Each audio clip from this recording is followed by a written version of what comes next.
After you install the KitMerge add-on in Google Workspace Marketplace, you will always find KitMerge in your Google Drive. Click the KitMerge icon to open and start a project.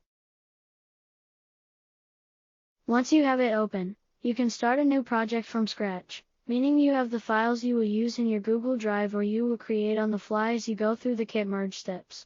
Click From Scratch to continue. KitMerge has sets of templates built into KitMerge that you can use. Click from template to view your choices and get the set of templates.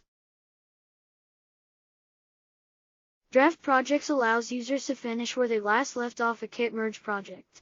Click Draft Projects. You can also make changes to a project you have already been using. Click Edit Project. And if you no longer want your recipients to receive a KitMerge document, you can click Disconnect Project. Once you start a KitMerge project, KitMerge will organize for you.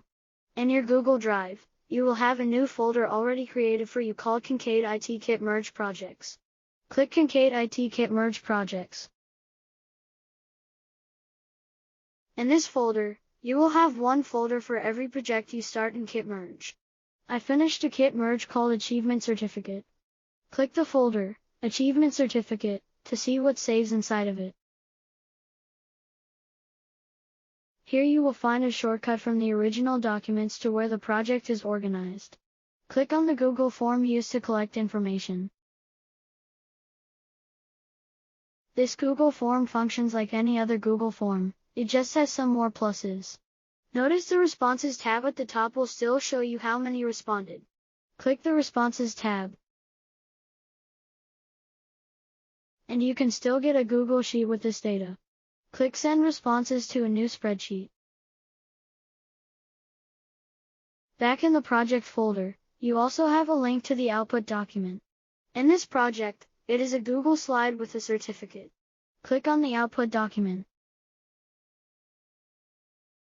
As soon as one person has submitted your form, KitMerge will make you a log file of all entries.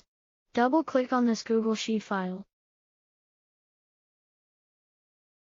This document is timestamped in column A, email address submitted on the form in column B, and a hyperlink to the customized document in column C. Click the first link in column C. You will have a link to each document created for each recipient. Click to open a single file. Back in the project folder, you have a folder with a copy of every document created. Double-click to open this folder. As your recipients submit, they will be added here. You are the owner of each file. Double-click Joe's Achievement Certificate. Meanwhile, as each recipient submitted the form, they received an email. Students can also see the files in Google Drive and shared with me. Click to open this email. This is an example of the email. Notice there are links and a preview for the recipient. Click to open the attachment. This project is a Google Slides file. The student can edit it. They can add slides and continue using the shared file as they build their knowledge. Click on slide 1 to continue. Recipients can also go to their Google Drive and click Shared with Me to find this file. Click Shared with Me to continue. That's it. You're done.